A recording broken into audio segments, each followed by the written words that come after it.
Assalamualaikum warahmatullahi wabarakatuh. Perkenalkan, nama saya Zakia Nila Amalia dengan NIM 03041181230006 dari kelas B Indralaya Teknik Elektro angkatan 2025. Di sini saya akan mempresentasikan ujian akhir semester dari mata kuliah Dasar Komputer dan Pemrograman, yang dimana saya memilih software Django sebagai topik yang akan saya bahas. Jadi pertama-tama kita harus tahu dulu nih, apa itu Django.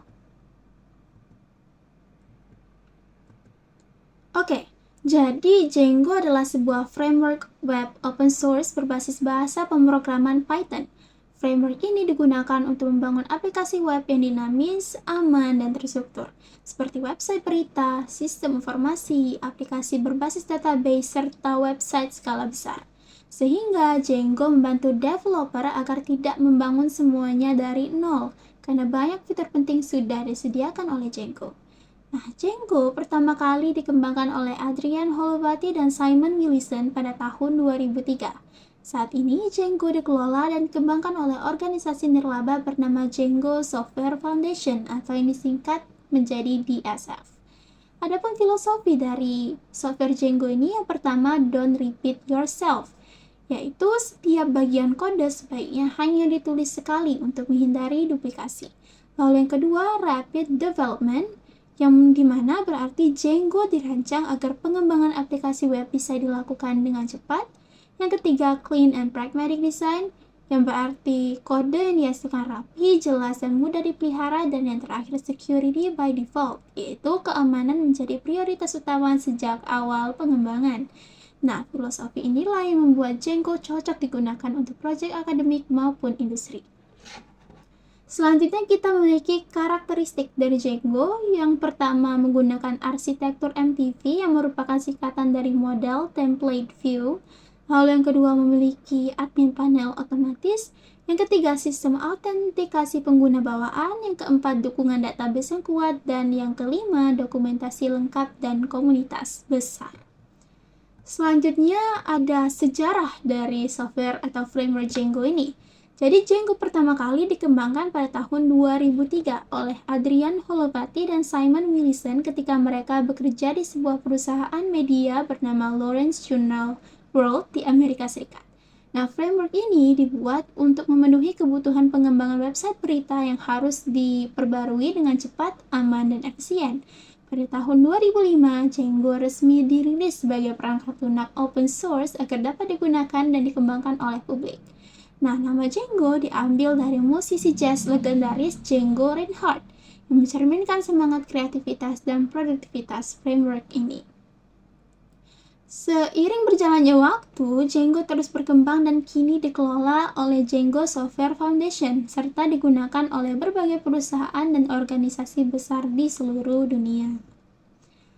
Lalu kita memiliki fungsi dan manfaat. Yang pertama ada fungsinya, yaitu membantu pengembangan aplikasi web berbasis server menggunakan Python, mengelola interaksi antara database, logika program, dan tampilan web, menyediakan sistem routing URL untuk mengatur halaman website, mengelola data menggunakan Object Relational Mapping atau yang disingkat menjadi ORM, menyediakan fitur autentikasi pengguna seperti login, logout, dan manajemen akun, dan yang terakhir menghasilkan halaman web yang dinamis dan terintegrasi dengan database.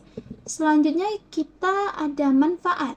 Yang pertama, mempercepat proses pengembangan aplikasi web, mengurangi penulisan kode yang berulang berkat prinsip don't repeat yourself, lalu meningkatkan keamanan aplikasi web secara otomatis, memudahkan pengelolaan database tanpa menulis query SQL secara langsung, membantu developer menghasilkan kode yang rapi dan terstruktur, lalu cocok digunakan untuk proyek akademik, sistem informasi, hingga aplikasi skala besar.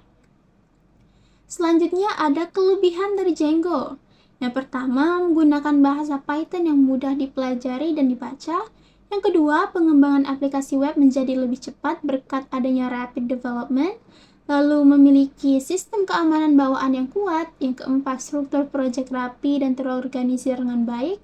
Yang kelima, tersedia admin panel otomatis untuk mengelola data. Yang keenam, dokumentasi lengkap dan komunitas pengguna yang besar. Lalu yang ketujuh, yang terakhir, itu cocok untuk aplikasi web skala menengah hingga besar. Adapun kekurangan dari Django, itu yang pertama, struktur awal proyek cukup kompleks bagi pemula. Yang kedua, kurang fleksibel untuk aplikasi web yang sangat sederhana. Yang ketiga, performa bisa lebih berat dibandingkan micro framework. Yang keempat, membutuhkan pemahaman konsep MVC atau MTV. Lalu yang kelima, ukuran framework relatif besar karena fitur bawaan yang lengkap. Lalu kita ke perbandingan nih. Perbandingan Django dengan 3 software lain yang sejenis. Yang pertama dari aspek jenis, Django itu merupakan framework backend, sedangkan Flask itu micro backend framework, React.js itu library frontend, dan Laravel adalah framework backend juga. Nah, dari aspek bahasa, Django itu untuk Python, Flask itu untuk Python juga, React.js itu untuk JavaScript, dan Laravel itu untuk PHP. Dari fokus utama, Django itu aplikasi web terstruktur, Flask aplikasi ringan dan API, React.js antarmuka interaktif, dan Laravel aplikasi web PHP. Dari aspek arsitektur, Django itu MTV, Flask itu minimal atau bebas, React.js component based, dan Laravel itu MVC. Selanjutnya ada aspek keamanan. Django itu memiliki keamanan yang tinggi karena bawaannya memang tinggi. Lalu Flask itu dia masih perlu konfigurasi. React.js bergantung pada backend, sedangkan Laravel juga memiliki keamanan yang tinggi bersama dengan Django. Lalu ada aspek kemudahan belajar. Django itu mudah dan menengah.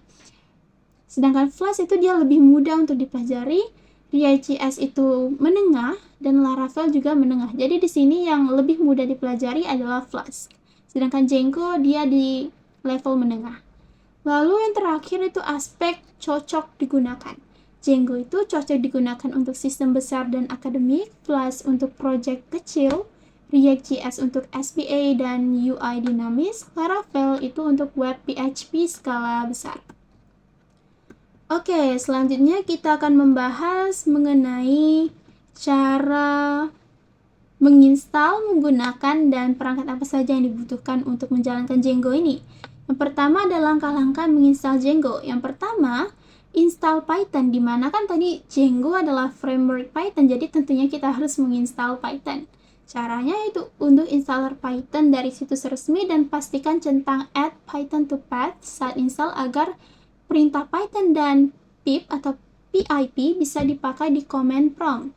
Lalu yang kedua, siapkan virtual environment dengan cara buatlah virtual environment untuk setiap project Django agar paket-paket yang terinstall tidak bercampur antar project dengan menggunakan perintah berikut di command prompt seperti yang bisa dilihat di PPT. Lalu yang ketiga itu ada install Django dengan pip atau PIP. Setelah virtual environment aktif, jalankan perintah untuk menginstal Django dengan kode seperti ditampilkan pada PPT. Lalu yang keempat itu verifikasi instalasi. Setelah instalasi selesai, kalian dapat memverifikasi instalasi Django dengan mengeksekusi Django admin version di dalam command prompt. Selanjutnya ada langkah-langkah menggunakan Django. Yang pertama, menyiapkan lingkungan kerja. Tahap pertama ini adalah menyiapkan lingkungan kerja dengan memastikan Python dan framework Django telah terpasang dengan baik. Tahap ini penting agar Django dapat dijalankan dan dikembangkan tanpa kendala teknis. Lalu yang kedua, membuat project Django. Setelah lingkungan kerja siap, pengguna membuat project Django sebagai kerangka utama aplikasi web. Project ini berfungsi untuk mengatur konfigurasi dasar seperti pengaturan server, keamanan, dan database. Lalu yang ketiga, membuat dan mengatur aplikasi.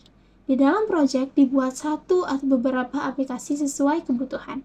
Setiap aplikasi diatur berdasarkan arsitektur MTV untuk memisahkan data, logika, dan tampilan agar sistem lebih terstruktur. Lalu yang keempat, mengelola data dan database. Tahap selanjutnya adalah menghubungkan aplikasi dengan database untuk menyimpan dan mengelola data.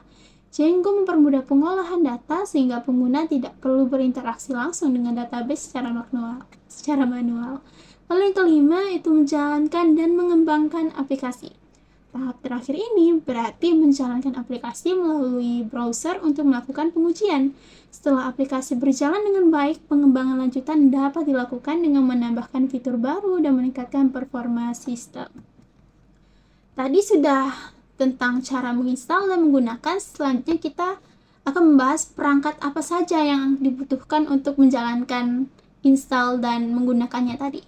Yang pertama, kita membutuhkan perangkat keras yang dimana perangkat keras ini digunakan untuk menjalankan Python, framework Django, dan server lokal. Di perangkat keras ini seperti laptop atau PC, lalu ada prosesor minimal dual core, lalu ada RAM minimal 4 GB. Yang kedua itu sistem operasi, ada 3, Windows, Linux, dan macOS.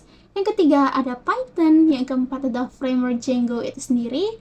Lalu yang kelima, text editor seperti VS Code dan PyCharm sebagai tempat untuk menulis atau mengolah kode program.